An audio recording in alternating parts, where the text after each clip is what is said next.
concept, and I think that's where the NDEers are today.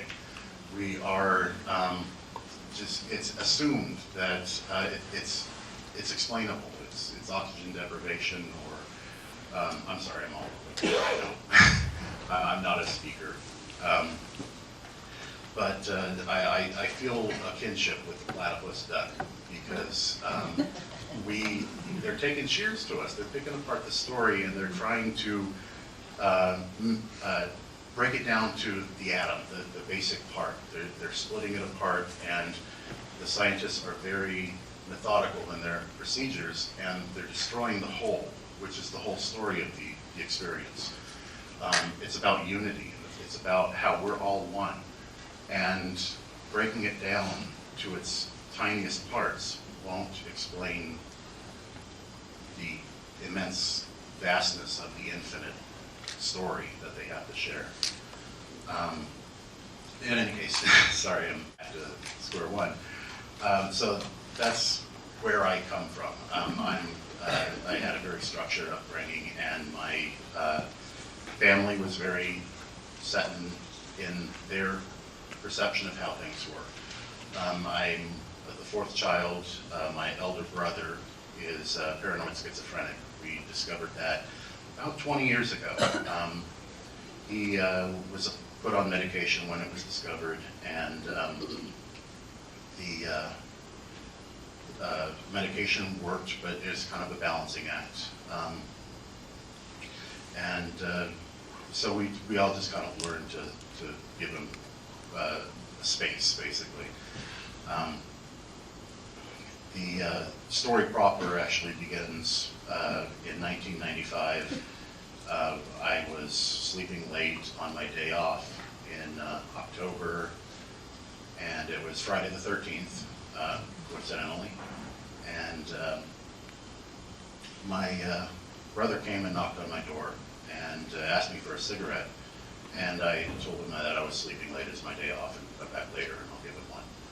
And he apparently took that for an answer and left, but about 10 minutes later I woke up and he was standing over me with a knife. And as I opened my eyes, I sensed somebody was there, and I opened my eyes and he was standing over me with a knife that I thought for the Renaissance Fair, a double-edged 18-inch dagger that was actually coming down at the time. And it was just complete shock, and I grabbed at it out of just reflex. I saw it coming down as I was opening my eyes, and I grabbed it and managed to slow it down, and it pierced my chest. And I struggled with him with it, and it actually angled upward because the sternum had stopped it. It angled up into my shoulder and pierced through the nerve plexus in my shoulder. I managed to pull it back out, but due to his superior position over me, I just woke up. I just basically slowed him down. He actually stabbed me a total of 4 times, twice in the chest, once in the arm, and once in the leg. I was just in a complete shock. I was in panic. It actually took me a matter of seconds before, the pain probably is what drove it home, so to speak. But I thought I was dreaming at first when I came to, and I was just completely beside myself. I didn't know what was happening, and it just kept saying, "Oh my God, you're stabbing me! I can't believe you're stabbing me!" And it was just instant shock. My mother came because she'd heard the commotion, and she came in the room and reprimanded us for fighting, both of us. And I'm sorry, I was 23 at the time. Like I say, it was my day off. I was living at home. California, it's really hard to live on your own out there. But I was living at home, and she came in and she reprimanded us for fighting, and she swears that she thought he was strangling me at the time. So I think shock had set in with her. As soon as she saw the blood, she knew something was wrong, but it didn't process for her. And she went running down the hall and to get help. presumably she yelled out for my sister to get on 911, and so theoretically the ambulance was on its way. When she came in the room, he stopped. It was like somebody hit an off switch. His arms fell to his sides. He was still gripping the knife, but he had just a blank stare in his eyes. And it's like he wasn't even in there anymore. And the autopilot turned off. And he just stood there and his arms fell to his sides, and I just took my opportunity to get out of the room. And I turned, ran down the hall and out into the kitchen. As I'm heading down the hall, my mother is running back toward me down the hall. And I thought, okay, she's gonna help me. And she actually passed me, almost like she didn't see me, and just passed me in the hallway and ran past me. I'm like, okay, I'm not sure where she's going, but she's going into danger, but I can't help her now anyway. So I continued down the hall and came out into the kitchen where my younger sister was on the phone with 911. And she told me, get on the floor, raise your legs, and we had ceramic tile floor in the kitchen. And I was just wearing a pair of shorts. I had just woken up, and I'm laying on cold ceramic tile floor, and I was bleeding from the chest. I mean, it was a hose of blood, and I was holding it in myself, and I was physically struggling to survive. And the whole time feeling like it was a dream. So she told me to lay down on the floor, and I remember the feeling of the warmth on my back as the blood actually cooled down. And the whole scene it took a very surreal aspect. As I'm laying on my back staring at the kitchen ceiling, I see my mother come running back down into the kitchen, and I thought she was coming to help now. And it took me a moment to realize she'd actually come out with the knife. She got the knife from him. But she didn't come to help. She went over and started washing the knife. The shock had set in. And she was dealing with the shock in her own way. She was trying to get rid of what had caused the problem and not dealing with the problem that had manifested from it. So I called to her, and she grabbed a kitchen towel from the counter and came over to help. And putting the kitchen towel on my chest, she helped me keep the blood in. And it took a few minutes for the paramedics to arrive. It seemed like an eternity, laying shivering on the kitchen floor. And when they showed up, I thought, okay, great, I can finally give in. I can finally just let it go. It's in somebody else's hands now. And they started asking me about food allergies. I said, do you have any allergies? I said, well, no,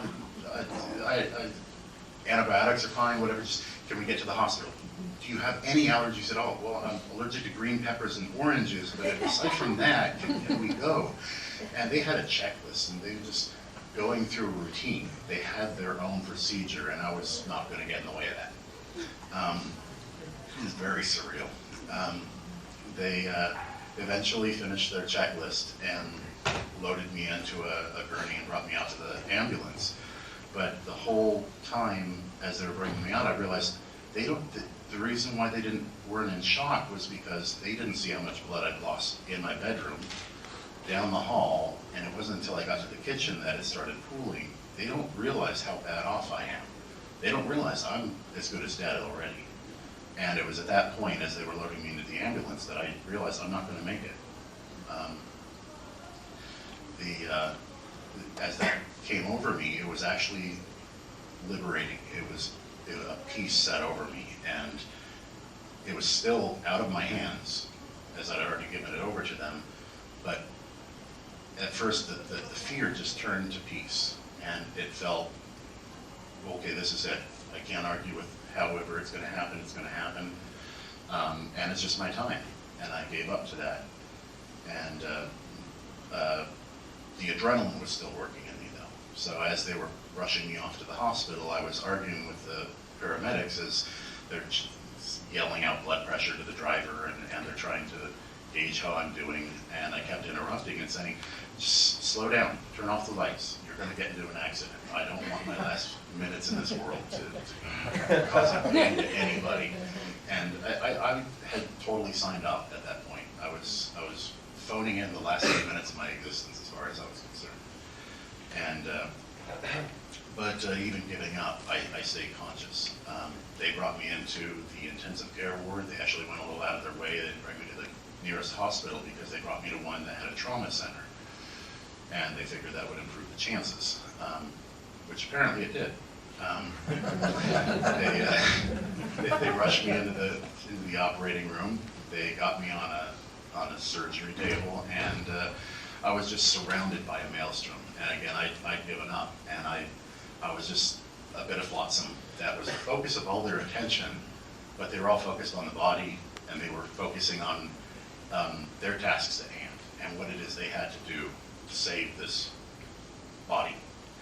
And it was, like I say, very surreal. It felt like I was alone in that room, in spite of the fact that there were 8 other people and they're all running around, touching me, putting tubes in me. I mean, they found new openings where tubes just don't belong. And I had 2 chest tubes, and I won't go through the list. It was, I don't recommend it.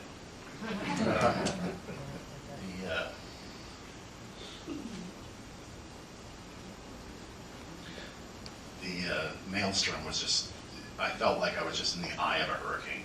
There was just so much going on around me, and yet I was completely disconnected from it. I was, the single point that was just not moving, and just chaos was happening all around me.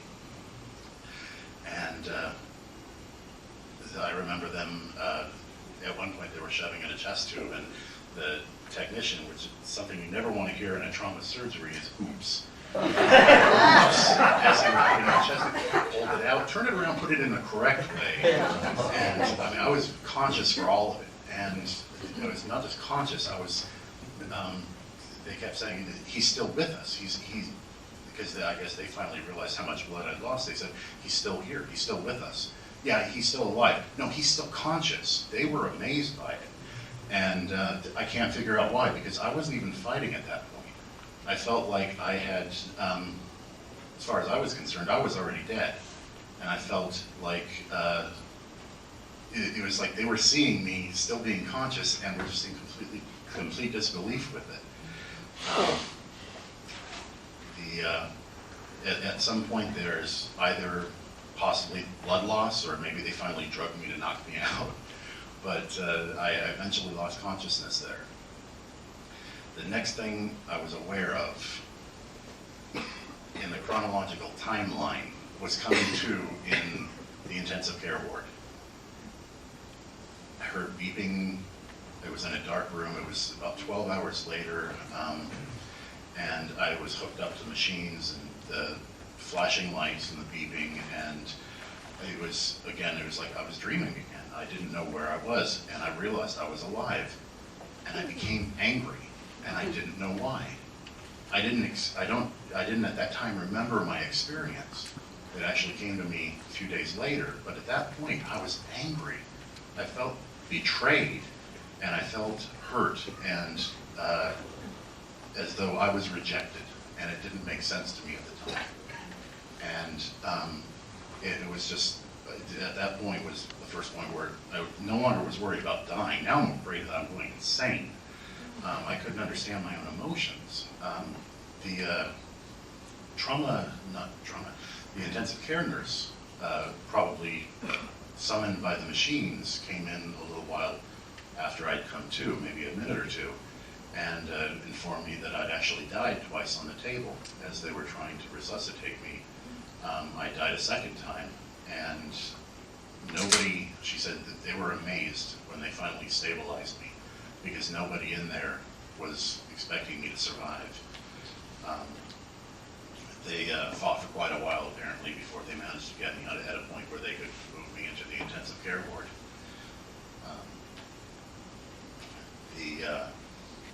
The look in her eyes when I came to, I'm not even sure if they were expecting me to become conscious anytime soon, but she was beside herself with the outcome. And I realized that she was voicing what a lot of the nurses on staff, the doctors would never tell you. The nurses will tell you when they're surprised. Doctors are God. I shouldn't say that in a hospital, should I? Howard's going to go out. The next few days I had clergy come in. I had last rites. I had very close family friends that were escorted in from with my family, and the family members would come in. And a few people asked me, my brother-in-law was one, asked me, do you remember anything when you were dead? And I said, no, I don't know what you're talking about. And the whole idea of NDEs was so alien to me, I'd never even given it any thought in my life, because again, I was Catholic. I had to follow the Catholic line, and everything was already planned out. I'd never had to even question it. If I wanted to know what to think about it, I just had to ask. But nothing against Catholicism, because it's a great religion, and I still feel great kinship to it. But in any case, no judgment.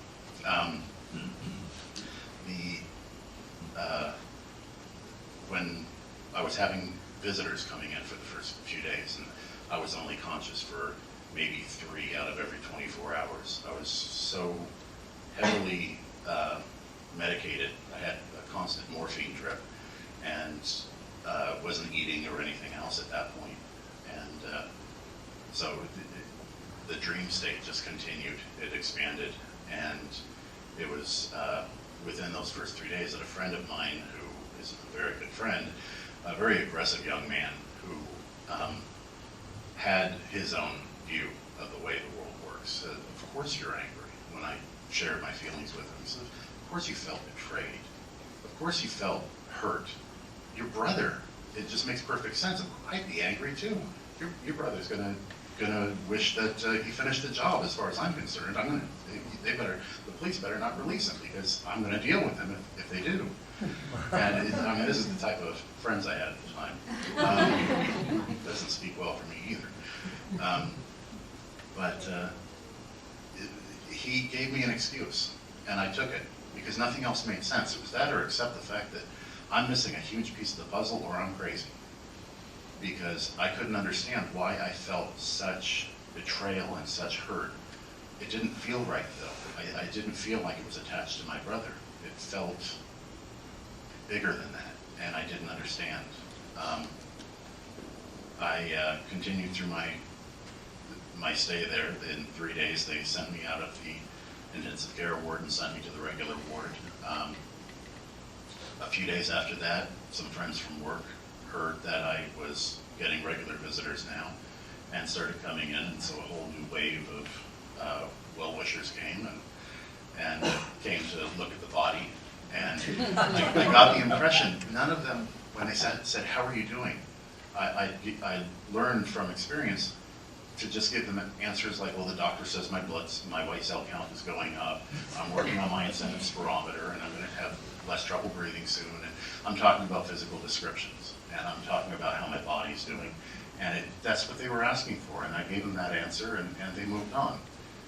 And another visitor would come in. And finally, a friend of mine from work came, and she came and she asked me how I was doing. And I started in with my rehearsed spiel, started talking about my white cell count. She said, no, she interrupted me. She said, how are you doing? And I realized she was looking at me, but with depth. She was looking into my eyes, and it was kind of mesmerizing. As I looked back into her eyes, I realized she was talking to me, not my body. And as I was starting to grasp that, the reaction had already kicked in, and I said, well, my brother's going to wish that he finished the job when I get out of here. And meaning I was going to go, I basically following my friend's script. And she looked at me aghast, and she said, I cannot believe that I'm hearing this. This is not the Steve I know. Cut. At that point, as I was looking into her eyes, and she said, this is not the Steve I know, it was like somebody turned on a fire hose. This is 6 days after I'd actually died. I spent those 6 days half conscious or angry, and I didn't know why. And suddenly the answer came to me in a torrent. I couldn't take it all in. It was coming in so fast. And all the memories of my NDE came through at that point. And I realized why I was angry. I was on heaven's doorstep. I was standing in perfect beauty and perfect perfection, and I was sent back. And it was a wound far deeper than anything of my flesh. It was beyond what I was struggling with, and it hit me to the core, and it all made sense. I knew why I was angry. I didn't have time to dwell on it though, because this flood came rushing into me as I remembered my experience, and it all took about 2 seconds, perhaps, best guess, in our time, in physical time. It lasted about 2 seconds, and it was like somebody blindsided me. It felt like somebody tackled me from the side and I didn't see it coming. But I was looking into her eyes as she said, "This is not the Steve I know," and even those words resonate with me still to this day. I'll never forget that exact phrase, that quote, because it wasn't the Steve, whether or not she knew him. That wasn't who I was. That wasn't why I was angry, and that wasn't what I was hurt about. I wasn't hurt about my body. My body was completely immaterial at that point, so to speak.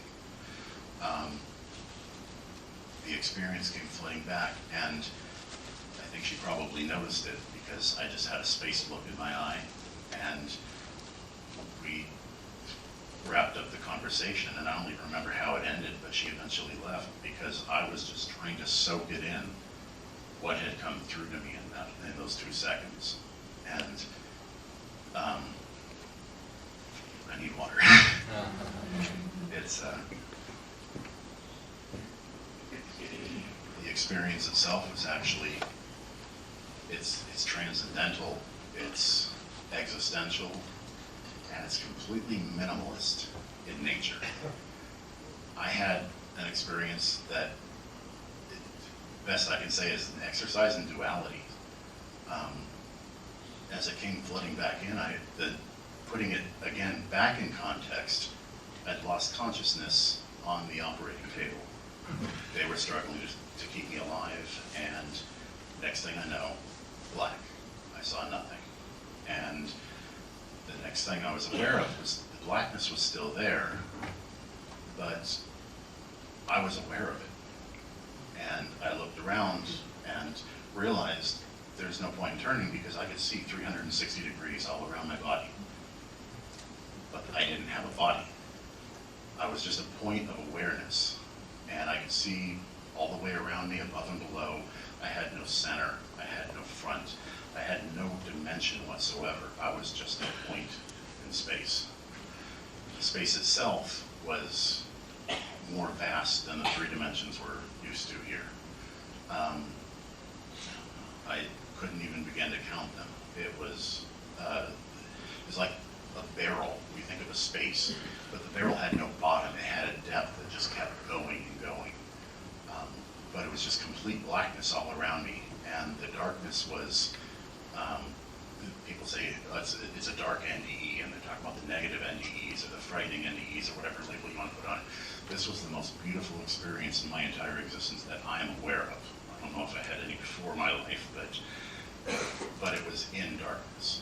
And it's not a judgment or anything else, it's just, that's what it was. It was without form and void. It was completely lacking in anything aside from the darkness, myself, and infinite love. I was spinning, without moving. I was feeling like I had no point of reference. And I had no body.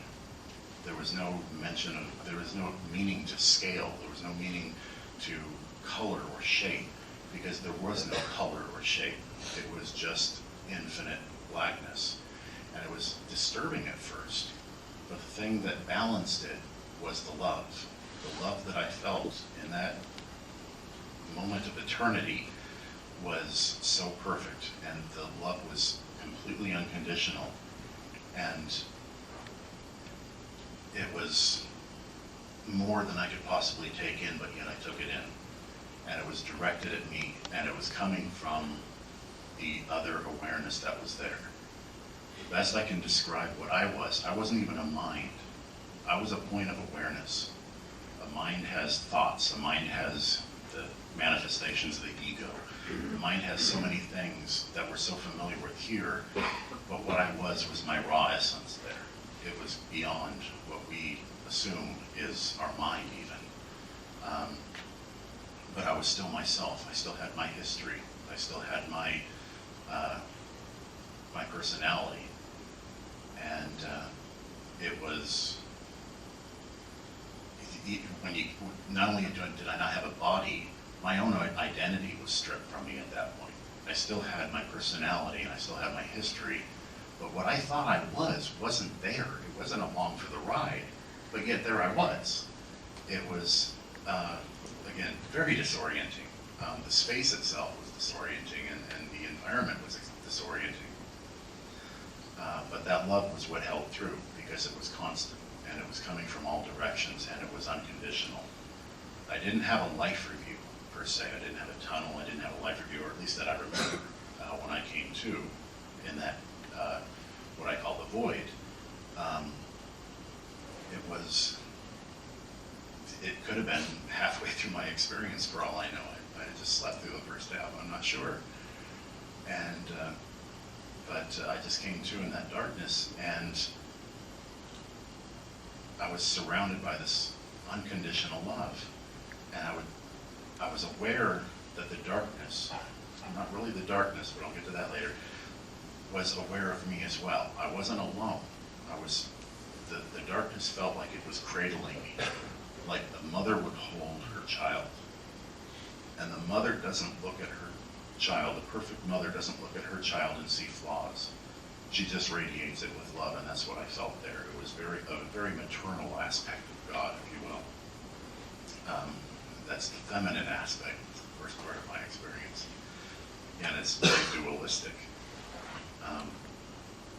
My awareness was also not only on the other awareness that was there, but the fact that I knew things I shouldn't know, or that I didn't know I already knew. I realized there was an awareness there, so I thought to ask it a question, to speak to it. And as the question came into my mind, I already knew the answer. And there wasn't even a need for telepathy, because I already knew everything that I ever wanted to know. It was just a matter of focusing on it. And as I wanted to know something, not only what I wanted to know came through, but the fully abridged version of it, with references to how that one little piece of the answer was fitted into the rest of creation. Every part of reality fit perfectly together. I felt connected to everything, even though I was completely in an empty space. I had no point of reference to where everything that I knew was, but I knew that every part of creation was part of me as well. And that connection was deeper than, I've likened it to a machine where each of us are cogs within a machine, and how the machine would never run perfectly without all of its cogs in place. And that sometimes comes off as kind of demeaning. Okay, we're just cogs in a machine. But no, it's each part is integral to the entire whole. Each part is the whole. And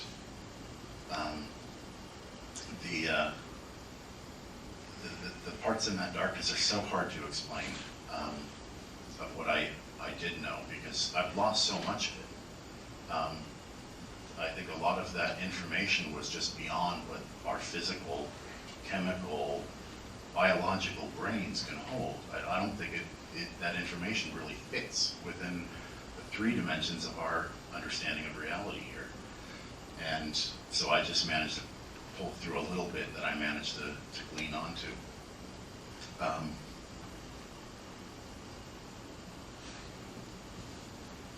Okay, the cat's out of the bag. You know I'm not a public speaker. You're fine. Thank you. The feeling that everything is important, everything is part of a greater whole, is something that the words just fall.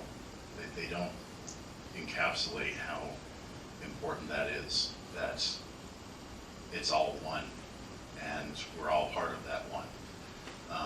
That darkness that I was talking about was aware, but it was not a point of awareness, it was a field of awareness. It was the backdrop of reality. It was the essence. The darkness was just the color that was around me at the time. Well, if you call it darkness a color. The darkness itself wasn't what was holding me. It wasn't what was cradling me. It wasn't what was loving me, and it wasn't the source of the information. It was that field of awareness. For lack of a better word, I'll call it God. Unfortunately, that comes with a lot of baggage because people have meaning behind that word. But that is the closest I can come to. It's a completely infinite in its vastness. And yes, I often refer to it as it. It doesn't mind.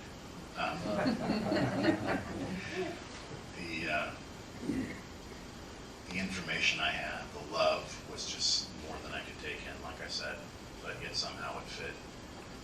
But yet for some reason, I felt like there should be something more. Perhaps it was my Catholic upbringing, perhaps it was just expectations of what it was I was supposed to find, because I was realizing I am dead. And I was looking for an angel, I was looking for Jesus, I was looking for a form for that infinite love to take, and I didn't find anything. It was just a field, it was just open field, meaning like an electric field. It's not like a grassy field. But it didn't take any form there. It was just its raw essence. It was just in its pure state. And I'll get to the possible meanings later, but I kept feeling like there should be something more. Where is everything? I felt my connection to everything, but I didn't know where it was, and I wanted to see it with these new eyes that didn't exist. And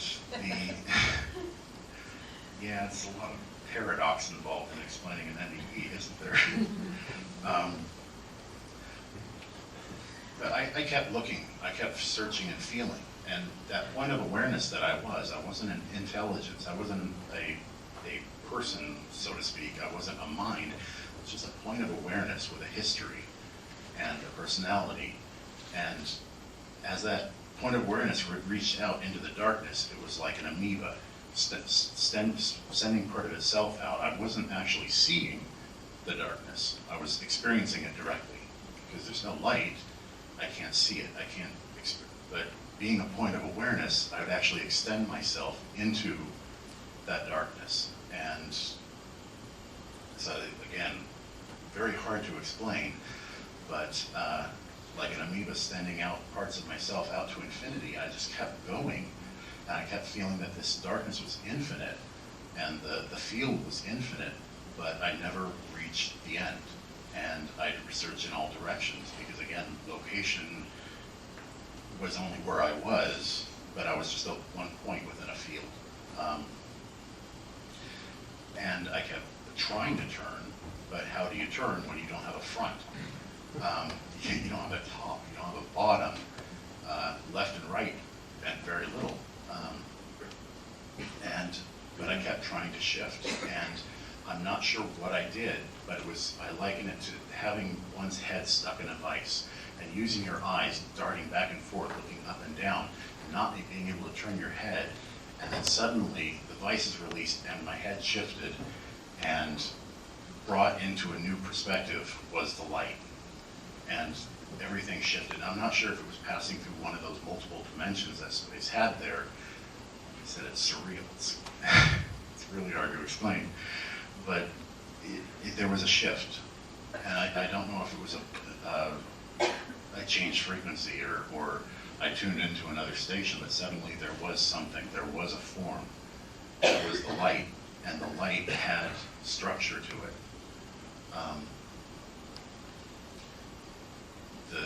The perfect purity of my experience had ended at that point. I went into stage 2, which I still, to this day, wish I was in stage 1. I still was in a dark place, and I still felt that infinite love from all directions all around me, and I still felt at home. I still felt like I belonged. But something else was there, the light. And the light was, whereas the darkness was very feminine, the light was very masculine. And the darkness shared the love, but the light shared glory. And the light that I saw was really hard to explain. The structure of it was like, if you've seen a pane of glass lit from the end, the entire pane glows. If you take a point in space, and just call that the center, there's nothing there, but then you place panes of glass, infinite panes of glass around that point, where the panes would cross, they would cross through one another, and there'd be a little streak of light, like the edge of that pane of glass, that always glows a little bit brighter than the pane itself. But that streak would go out to infinity because these are infinite panes of glass, hypothetically. And they all crossed about the same point, same distance away from the central point. So it had a glow to it that reached out to infinity. And that glow was also streaked through with these crystalline-like lines, these little ribbons of light that reached out to infinity. And I'm not sure if there's any meaning to the structure that it had, but it was very crystalline in nature. And every pane was roughly the same distance from the center, and it felt so right, like it almost familiar to me. To this day, I don't know if I was looking at an electron up close, or if I was looking at the entirety of creation. I don't know if each of those panes was a different parallel universe. I don't know what the scale was. I didn't even have a body still. So it didn't mean anything to me how large this was. Within each of those panes, to make it even more complicated, within each pane was little fireflies.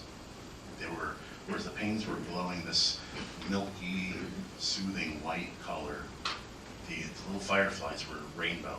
They were multiple different colors. They were all moving and swirling. The crystalline structure as a whole, those panes weren't moving relative to one another or toward the center, but the little fireflies were dancing within those panes. And where the two panes would cross, where you'd have that little ribbon of light, the ones that were crossing on one side were mirrored on the other side. And I just saw like wheels within wheels. There was a depth to the structure, to the pattern, to the plan of the whole dance. And it was happening on an infinite scale. And I'm not sure what that center was, and I don't know what the panes were, and I don't even know what the fireflies were, but it all seemed to be familiar to me at that point.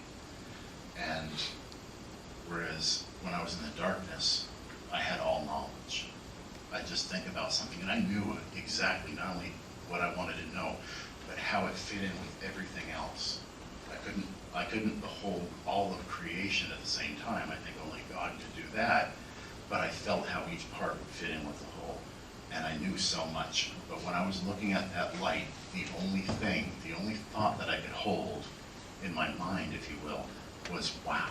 It was just awe. And it was like time had again stopped. And I don't know how long I was looking at that light, but it was like I lost myself in that light. And as I looked into it, what little essence of what I was, what had been kind of put on the shelf, because I was just beholding that light. That's all I was at that moment. The point of awareness with only one thing to be aware of. And that's where the experience ended, because the next thing I knew, I felt like I was being pushed back. Some people talk about being pulled back into their body, but for me it was a very distinct feeling of being caught up in a tide am being shoved back. And again, no communication with the light. Even the darkness, I never even had to ask a question. I still don't know to this day why I came back, but that feeling of being pushed back almost felt like rejection. And that's when I came back into my body, and the feeling of coming back into my body is something that I'll never forget, because it was the most horrible feeling I've ever had. It felt like I was being shoved through a screen door without the screen door opening first. It felt like I was being shoved through a sieve, like a meat grinder, and I was ripped into a million pieces and then shoved back into this other form on the other side. And that form was like a mason jar, like a jelly jar or a mayonnaise jar. And it was cold, and it was hard, and it was in pain, and far too small to encapsulate what I had become there. And I felt like I was just crammed back in, and maybe little pieces were shoved back in too, or maybe that's where the information is that I lost. But I felt like myself when I was on the other side, but then suddenly I came back in what I'd always thought was myself, and it was strange. I wasn't myself anymore. And jumping again back into the timeline, as it actually happened, that's when I came to in the intensive care ward, and that's where I felt those feelings of loss, the feelings of anger, and the feelings of betrayal, and I'd had everything that I'd ever wanted in my life, and so much more that was beyond what I was aware of being possible in life, and it was taken away. And not just removed from me, like taking a knife from a child, but I was pushed away from it, and I was pushed back into that body that was so racked with pain. That's the experience.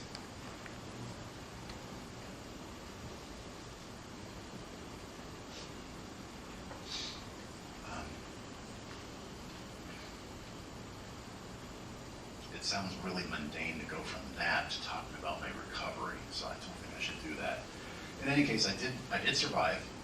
I don't want to let anybody in the dark there. As far as I know, actually I've questioned that. I've wondered whether or not this is just some dream or something that I'm having. I've questioned it because after the experience, everything seems so two-dimensional. It seems so shallow. And even though when I came back, I felt like I had one foot in each world. I felt still connected to everything, and I knew where these things were now. Back when I was feeling connected to these things, I couldn't see where they were when I was dead. But now I was back in the flesh, I could see things, but I would feel that connection with them.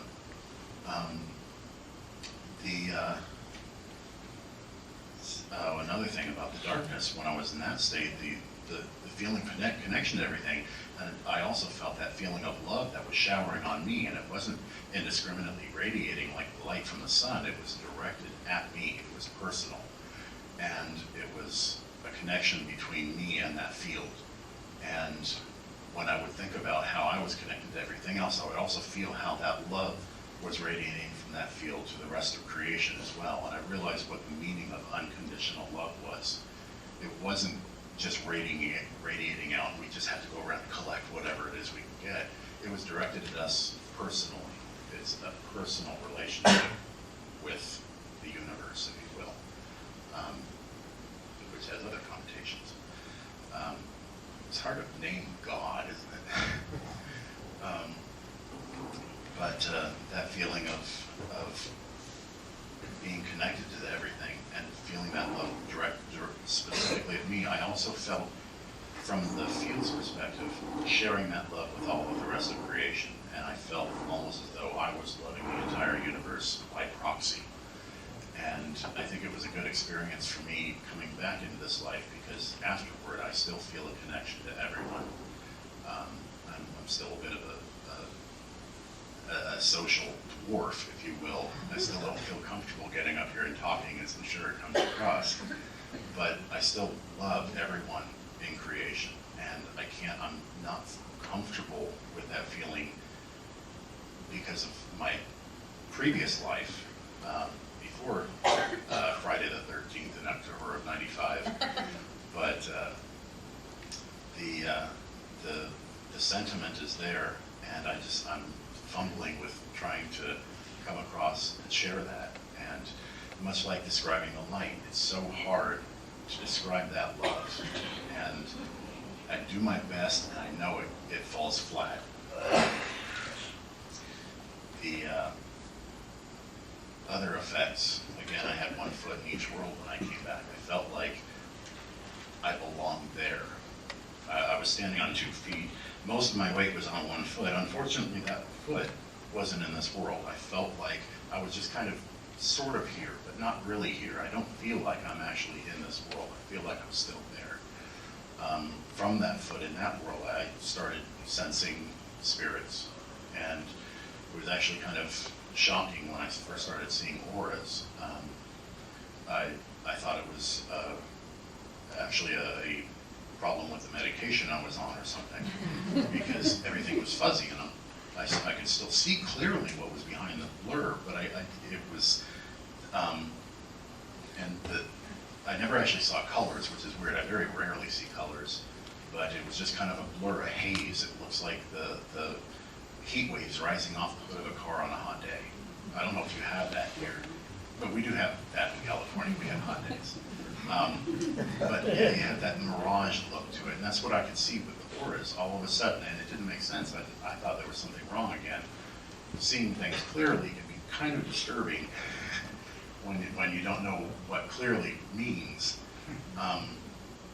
It also, one of the after effects is that I sometimes actually all the time at first, would feel the emotions of people around me. I'd be in a crowded room, and I'd feel angry, and I'd feel humor, I'd feel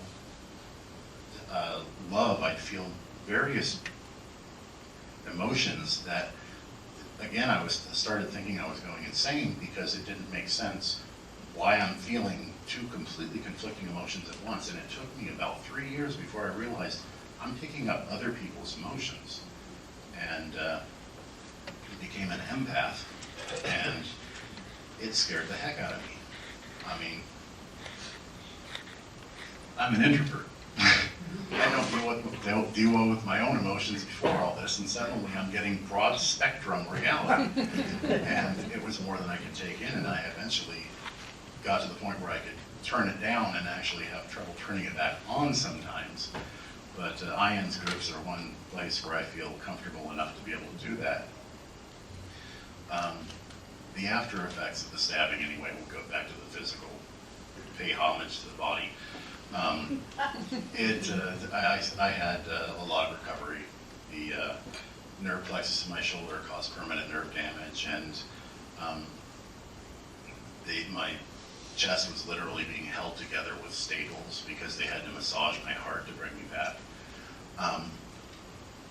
And the body that I came back to was just riddled in pain, but yet, and all that anger and that feeling of betrayal and such, as within those 2 seconds when I saw that light, it evaporated. That clarity came through with me at that moment. I had to actually understand where the pain came from, and once I understood that it was the loss of my NDE, there was the loss of being in that place. That was the cause of all that negativity, that once I realized that, it was like that negativity just evaporated in an instant. I liken it to dropping something into a blast furnace or dropping a block of ice into the sun, and it just evaporated, not even leaving mist behind. And it was just gone. And I think it's because as I was re-experiencing that light, everything that I was gone. All that negativity evaporated with it. And I know I'm all over the field here. In any case, that's my experience and what led up to it. The after effects I'm still trying to deal with. I don't have answers for anyone. I don't have my own answers. I can't get up here and say that I know anything. I mean, the wisdom of the fool might not set you free. It's less likely to enslave you than the wisdom of a learned man, but all I have to offer you is the wisdom of a fool. I don't know anything.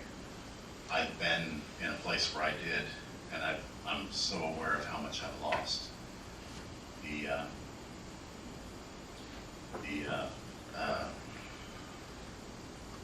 Sorry.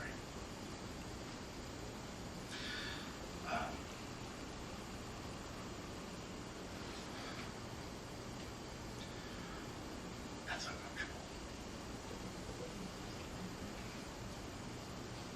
I've been to such height. I've lost it. 6 days later, I remembered it. I was in such pain, but yet having just the memory of that was so pure and so beautiful that the pain became two-dimensional just by remembering it. Just the memory of that reality, that truth of what really is. Pain didn't mean anything in comparison afterward. I recovered. I forgave my brother because, well, first of all, I understood that the pain wasn't from my brother, but also because I understood how much God loved him. I understood how much this shell that people had been talking to me as this shell for so many days wasn't really me. That schizophrenia that caused my brother to pick up that knife wasn't my brother. He was a different point of awareness that was seeing the world through a filter. He was seeing the world through a flawed lens, but it's not who he is. And so much of what we think we are, myself included, even now, is not who we are. We are something pure. We are something that is, we're all interconnected, and we're all part of a greater whole. And again, words are just going to fail. I can't explain it. I think I'm going to have to stop. I think I've covered pretty much all of it.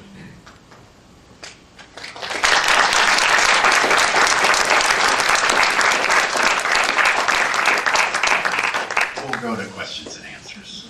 And the first hand up. So I know you don't feel like you have any answers, but did you get any revelations why it happened this way, or why you were, stabbed by your brother, or, did you get any universal historical context? Okay, to reiterate, the question is, do I understand the big picture? Yeah. Do I understand what the meaning of life is? Heck no. I'm a bit of flotsam. I'm trying my best to go with the flow, to ride the wave, but I am not, I've completely given up on trying to direct it. I realize how futile that is, and even understanding it is beyond my human capacity to do. I hope that answers it. Yes. Second hand up, I believe. As you told your story, I was reminded a lot of the Fisher King story, where Percival comes on a spit, fish roasting on a spit, and he's hungry, and there's nobody in the camp. He takes a piece of the fish to eat, and he burns his fingers trying to pick up this fish, and drops it on the ground and puts his fingers in his mouth to massage the wound. And he gets a taste of the fish in his mouth. And that's leads him on this quest for the rest of his life of understanding. And I hear in your story a lot of that search, and a lot of times these things happen as for the main reason that you're standing here now. You wouldn't be standing here now if that thing hadn't happened. So I think it's a part of the journey. It's all part of the story that maybe this is part of your journey in this life to stand right there. I think you're probably right. God knows I'm not comfortable up here, but yet he keeps directing me to get up and talk to people. And I don't have any answers.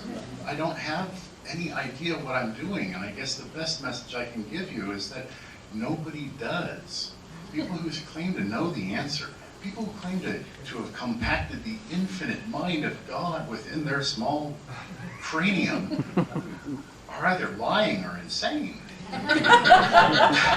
It's so much bigger than that. And even when you do have a piece of the truth, it goes so much deeper and so far beyond that, that the best we can do is just get a flavor for it, get the basic hue of it, but we'll never embrace that color. We'll never embrace that on this side. But it's there. It's waiting for us there. And we will be back in unity with the whole. And it will be ours. I'm not sure. When people ask you questions, would you repeat the question or would you repeat it? I'll try. The Bishop King was kind of hard. Yeah, sorry, I weighed that one before I made the executive decision. Yes. Thank you. This isn't a question, it's a comment. I just wanted to let you know how deeply your descriptions touched me, because the first description that you shared with us about being in this dark space, not being aware of your body, and yet feeling this feminine type love. I've never had a near-death experience, but I had this unusual dream following the conclusion of a very painful employment. I'm a full-time professional nanny and house manager, and little did I know that the family that I was with at the time was deeply troubled. That came out during the course of employment. The mother discovered that her husband had been hiding chronic alcoholism from her and an addiction to diet pills. And things became unraveled for the family after the birth of twin girls. They had already had a 3-year-old.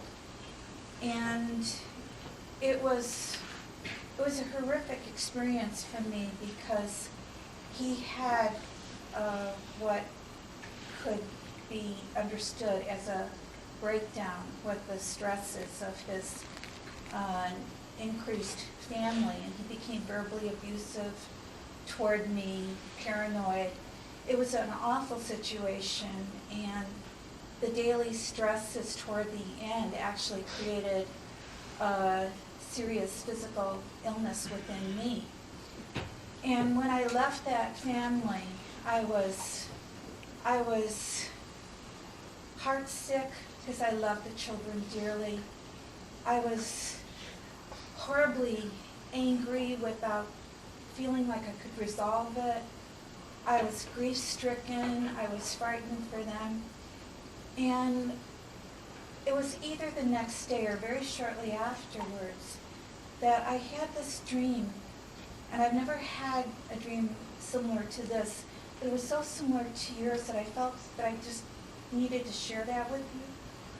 I dreamed that I was also in total blackness with no awareness of my body, and I couldn't see anything else. There were no words spoken, but I felt unseen hands, and somehow I knew that they were removing shackles from my body. And it was so comforting when I awakened, because I felt like some shackles had been removed. And I still, to this day, am processing what happened with that family. But I was so grateful when I awakened for that experience, because I felt totally loved also. And I just wanted to let you know that in that respect, our two experiences were so similar. And there is that all-encompassing love there. And I don't have to repeat that, do I? It's wonderful how all experiences are really one experience. We're all having the same experience. And the description you're giving with shackles being lifted off through that release, it's how the realization of how much we are Jacob Marley from A Christmas Carol, how we have these shackles on us that we put on ourselves.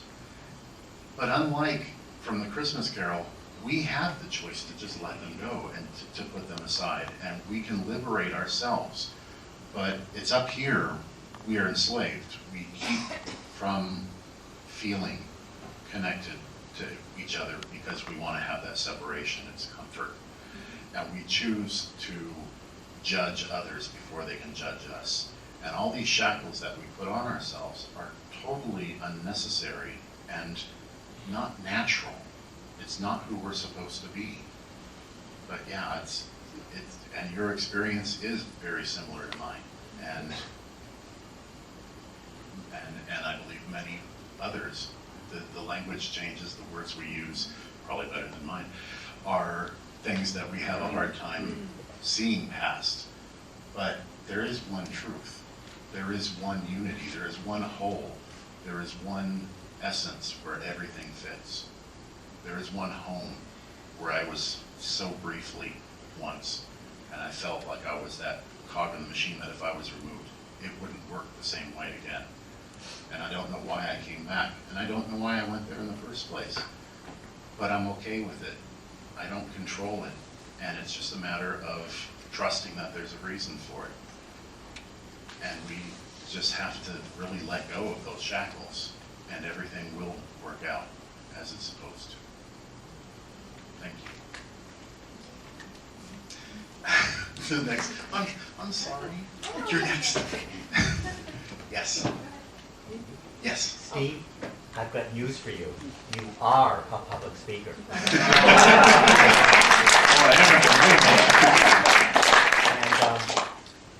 how long after your experience did it take for you to begin talking about it to others? And what was it that made you feel it was okay to do that? I think the question is, if I can paraphrase, what the heck got me up here to talk about this in the first place? I actually was silent about it when I first had my experience. It was a few days after I'd had it, or after I remembered it, I should say. Time has no meaning in NDEs in general. Mine is even harder to say because it actually happened in hindsight.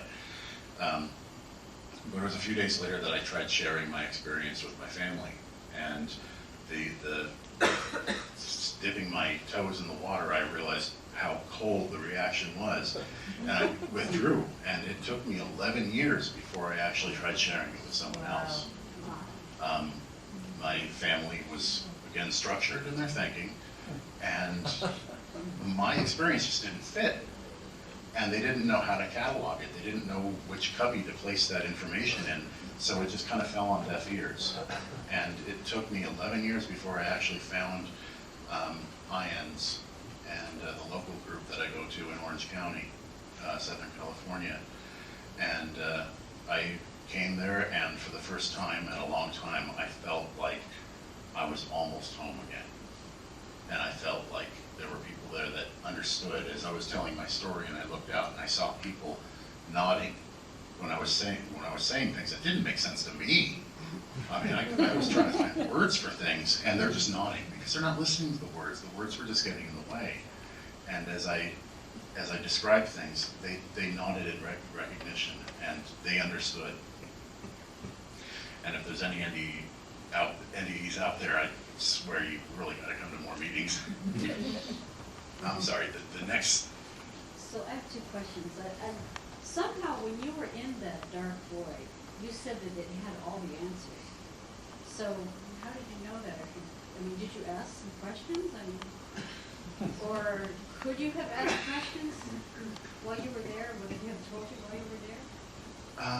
The question was, when I was in the dark void, how did I know that the darkness had all the answers? It was, okay, to be honest, I don't know that it had all the answers, but every single thing that I thought of, I felt mirrored in that darkness. Even about me personally, it knew everything about me. It knew things about me that to this day I don't know about myself.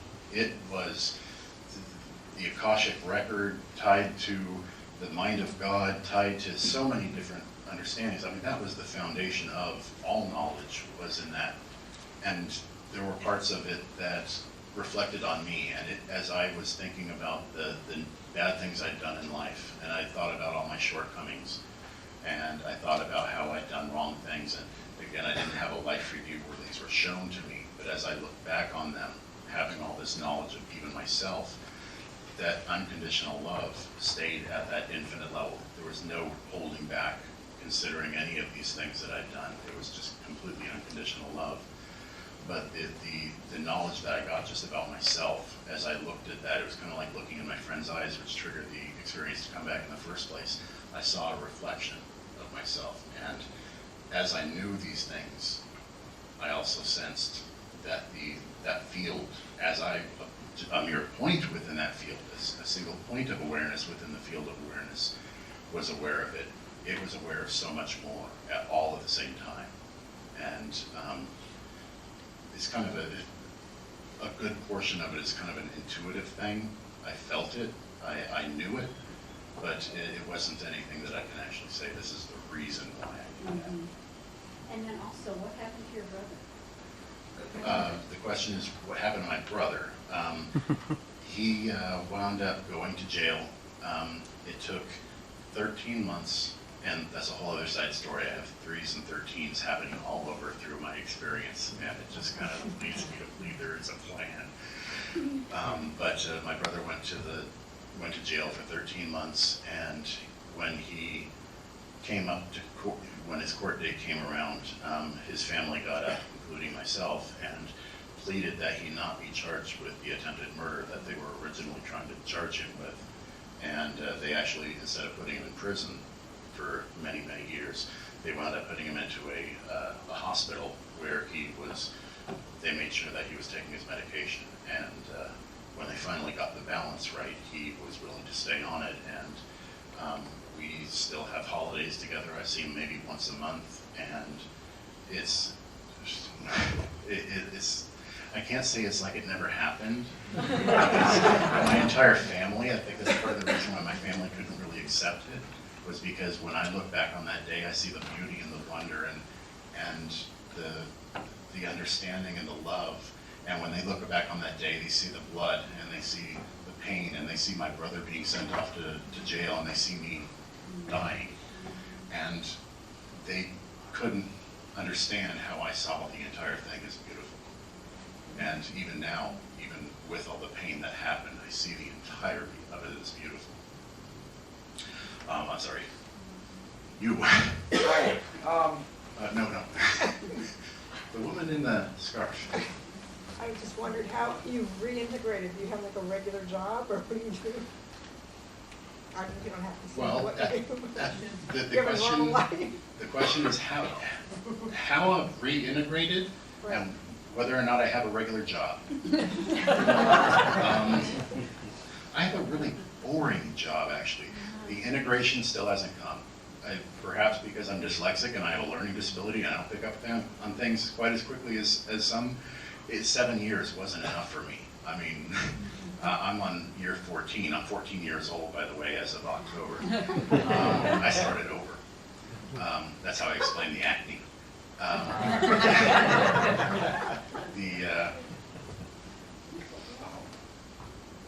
Throat's closing up.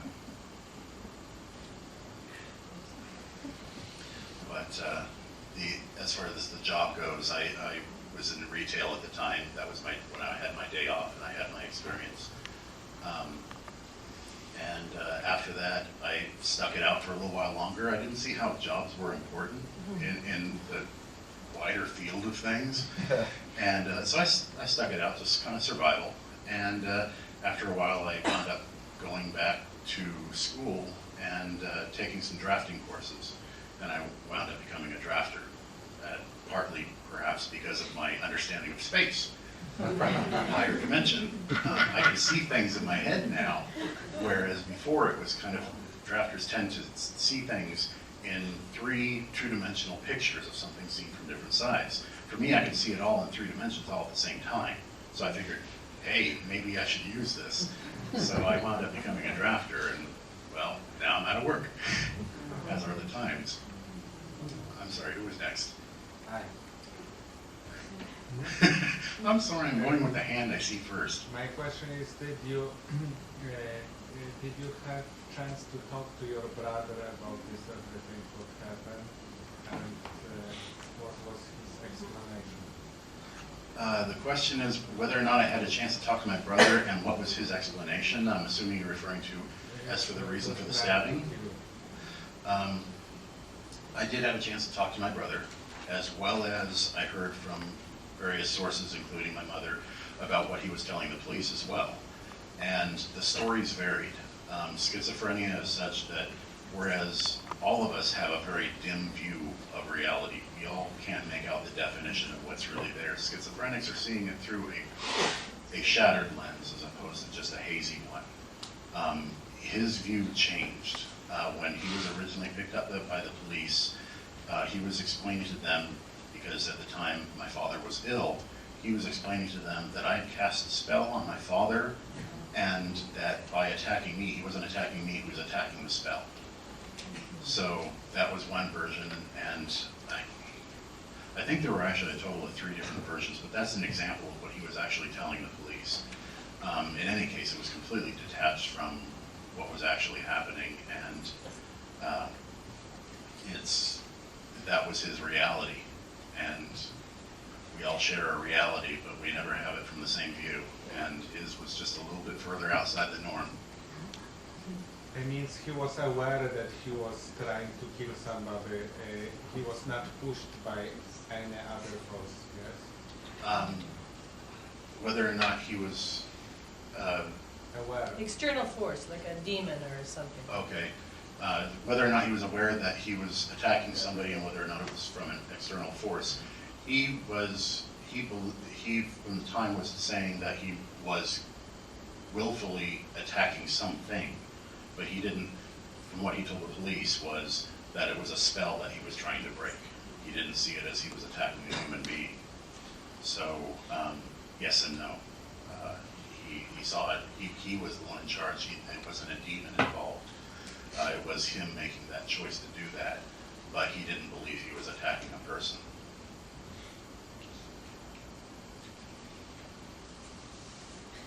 Okay, you on the aisle. First of all, I agree, you are a good speaker, so don't feel bad about that. You said that when you were in the dark space, that you felt this immense, all-encompassing love, and that we were all connected. When you came back into your body and you're functioning in this world, can you, do you connect that with the way you look at people? Are you able to feel love for everyone because you feel this connection? Or is this world sort of a filtering where it stops what you went through to come through? Okay, the question is whether or not I still feel the connection that I felt during my experience, and whether or not I still feel that love for everything. For everybody. Everything and everybody. The answer is yes. I still feel it. I still feel that connection. I still have bad days. I still have frustration sometimes dealing with traffic and other things of the moment that distract us from that. But even so, in the background, it's always there. I'm aware now that that love that's radiating from that field, from God, is always there, even if we're not aware of it. And it doesn't let up. It's, I believe, the reason it's the thing that's holding up reality, if you will. If that were to stop, I don't think everything would evaporate like those negative feelings. When I saw that light in the first place, it would just be gone. I think that we are being sustained by that love. We were created from it. And it is who we are, not just what we were made from, but it's what keeps us going. In the back. I'm neglecting the back. You know, this lady just kind of asked my question, you know, I was basically, like you said, when you went to the other side, you know, you said that everything, when you saw the light, everything was smashed like dropping an ice cube onto the sun, and all was forgiven, and you felt perfect, you know, love, which is what, you know, sometimes people explain God as is a perfect love, infinite perfect love. And I was going to say, when you came back to this side, you said you were leaning towards the other side, but you thought yourself, you know, stuffed into a mason jar, and, you know, you said you still have your bad days. I was going to say, you know, is it a struggle with your ego? Do you form resentments against others, or, you know, like you said, you have your bad days? I mean, do you still get angry with people and form resentments, or has this experience, like, connected you and held you, you know, sustained you? Okay, the question is how, regarding the change afterward, do I still have those feelings of anger, and do I still feel like I'm still standing mostly in that world? I feel almost as though that most of me is still there. The vast majority of what I am isn't here. This is not who I am. These are just the atoms that I'm maintaining for the time being. They're on loan to me. It's not who I am. I don't feel angry, actually, with people. I get frustrated with them. And it's kind of like a child who is throwing a tantrum will frustrate a parent, but you don't. It's with the feeling of love that's still there, it's hard to dismiss the love in favor of anger. So I get frustrated with people sometimes when I see them doing things that are self-destructive or doing things that are hurtful to others intentionally. I see that as very childish, but it's only appropriate because we're all children of God and we're all one family. And some of us who are acting out are dealing with their own fears and their own issues, and we need to overlook that and try to support one another as best we can. And maybe it's a touch of hubris, but I liken myself merely being a slightly older sibling in situations like that, who's looking after my younger sibling who is acting out and trying to support them and nurture them, but it can still frustrate, yeah. In the back in the orange top. You said you see auras, but not in color with people. Are they different for different people? Do you have interpretations of that person's having good energy or a good day or good health, or any differences between them? Okay, on the subject of auras, whether or not I see differences, meaning I don't see color, there have actually been a few times where I have seen color, but it's usually it's almost like my eyes aren't focusing on it, and I see it out of the corner of my eye, and it's usually in very intensely emotional states that I can actually see it. That's very rare. But yeah, I do see differences in them. Those waves that are rising off the hood of a car on some days might seem like they're 4 inches tall, and other times they're held closer to the vest. I can kind of gauge the thickness of it and the density of it just by seeing Do you have meaning or interpretations for those things? It's usually how guarded the person is how dense it is, and how compact the feeling that I get from it is just how restricted, how open they are to approach you, basically. No, like I say, unless it's the extremely intense emotion, I don't usually see color, and I don't usually get much of a reading, if you will. My eyes focused on you next. Is there anything more you can add about the shattered lens that someone who's schizophrenic like your brother is looking through, and how does that happen, and is there a way to shift it, and how does medication affect that? Okay, on the subject of the shattered lens of schizophrenia,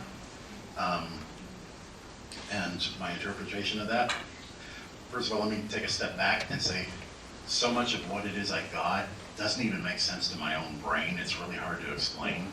So I use metaphor a lot to try to explain it. I can't explain what something is like, but I can explain what something is like.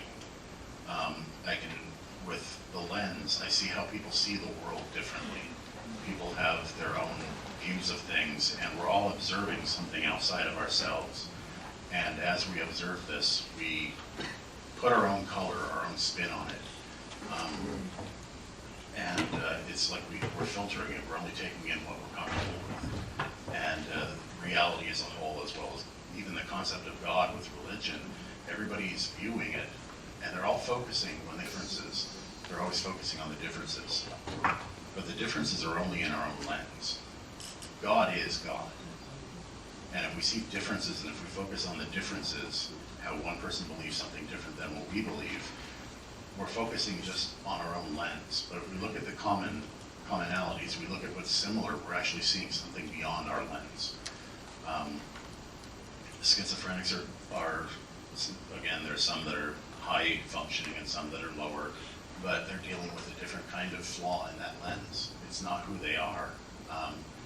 And I can't say that it's any less accurate than mine. I don't have the hubris of understanding what's real and what's not, but it's not something that they should be judged for or condemned for. It's not who they are. It's just it's what they're dealing with in this life.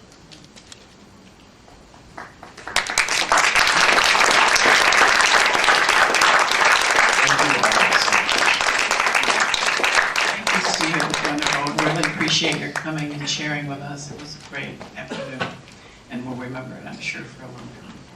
Thank you. So everybody, don't forget Chris Markey next month. It will be a great meeting too. And we are going to release this afternoon, or this evening, for dinner if you want to join us. So we'll see you there. Don't forget your trash.